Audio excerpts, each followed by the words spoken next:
नमस्कार साथियों। दोस्तों हम बात करने वाले हैं फूड पॉइजनिंग अर्थात एक्यूट गैस्ट्राइटिस के बारे में।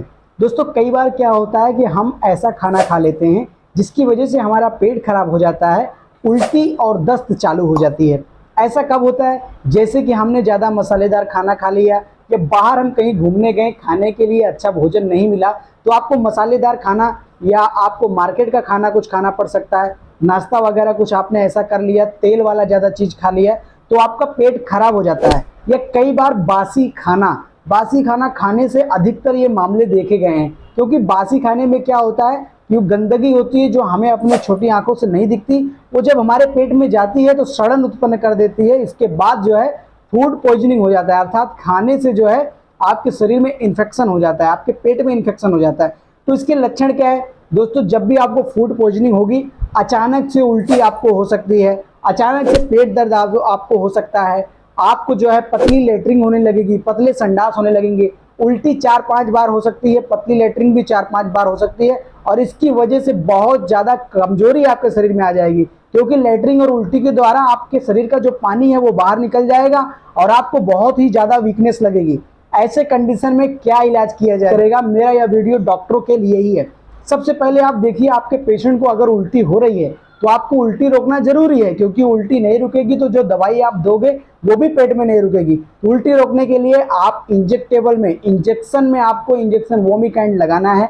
आईएम अगर आप दे सकते हैं, इंट्रामस्कुलर आप दे सकते हैं। अगर पेशेंट जो है इंट्रामस्कुलर लगाने के लिए नहीं तैयार है, इंट्रावेनस भी आप इंजेक्शन वोमिकाइंड दे सकते हैं। इंजेक्शन वोमिकाइंड आप इंट्रामस्कुलर लगा दीजिए, इसके थोड़ी देर बाद उसकी उल्टी रुक जाएगी तो आप अपनी सारी दवाइयां खाने के लिए उसे बोलिए। आपको पता है पेट के एंटीबायोटिक ऑफ्लोमैक, ओजेट, ऑफ्लॉक्सिन, मेट्रोनिडाजोल, ओरिनिडाजोल, ऑप्लेक्सिन, ट्राइनिडाजोल, यही सब चलता है। ज़्यादातर ओजेट टेबलेट ही आपको देना चाहिए। कई बार ओजेट टेबलेट से मरीज को एलर्जी होती है, टेबलेट एविल लगा कर देना है, एक गैस की गोली देना है।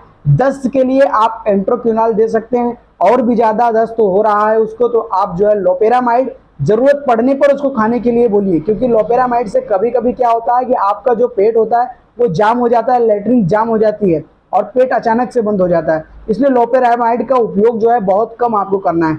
इसके बाद दोस्तों आपको जो है ओजेट टेबलेट देने के बाद एक गैस की गोली, एक एंट्रोक्विनॉल, एक एंजाइम आप लगा सकते हैं ताकि पेशेंट का जो है बराबर से डाइजेशन होने लगे। एक उल्टी की टेबलेट आपको लगानी है, टेबलेट ऑन्डेंसेट्रॉन आपको लगा देना है।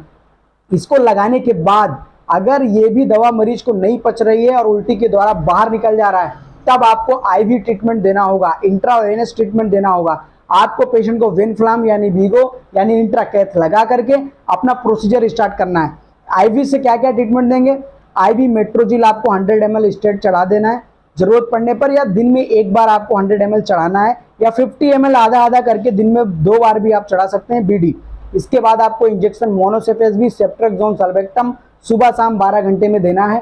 इंजेक्शन पेंटाप सुबह शाम देना है। इंजेक्शन वोमिकाइंड आपको दिन में 3 बार रिपीट करना है, 2 ml दिन में 3 बार। ये सब ट्रीटमेंट देने के दौरान कोशिश करें कि ओरली आप उसको तब तक कुछ खाना पीना ना खिलाएं, तब तक उसको दवाई भी ना खिलाएं ताकि उसकी उल्टी ना हो जाए। इसके बावजूद आपको आईवी में आईवी आरएल चढ़ाना है। अगर वह डायबिटीज का मरीज है तो आरएल चढ़ाना है, क्योंकि आरएल में जो है कम जो है सुक्रोज होता है, कम डेक्सट्रोज होता है। डायबिटीज का नहीं है तो आप उसको डीएनएस भी चढ़ा सकते हो। चढ़ाने से क्या होगा, मरीज को ताकत मिल जाएगी। अगर वो खाना नहीं खा रहा है तो बोतल के द्वारा उसको ताकत मिल जाएगी। और एक जो है आप बोतल के अंदर ताकत का कोई भी इंजेक्शन पॉलीवियान डाल सकते हो। पॉलीवियान जब भी आप डालें तो पेशेंट को जो है रिएक्शन के चांस रहते हैं। एविल डेक्सा का उपयोग जरूर करें ताकि पेशेंट को उस इंजेक्शन से रिएक्शन ना आए। पर्टिकुलर यही ट्रीटमेंट है, यही मैनेजमेंट है। आपके पास अगर पेशेंट आता है तो इसको इतना करने से ही मरीज को आराम हो जाएगा, मेरी ये गारंटी है। अगर आपने, लेकिन ये सारी चीज़ें डॉक्टर्स के लिए हैं, मेडिकल स्टाफ के लिए हैं, अन्य कोई भी इसे अपने घर पे रह करके ना करें। अगर आपको हमारी जानकारी, हमारी वीडियो पसंद आए तो चैनल को सब्सक्राइब कर दें और लाइक कर दें। और अगर आपको कोई समस्या हो, कोई पूछना हो तो आप कमेंट में मुझसे पूछिए।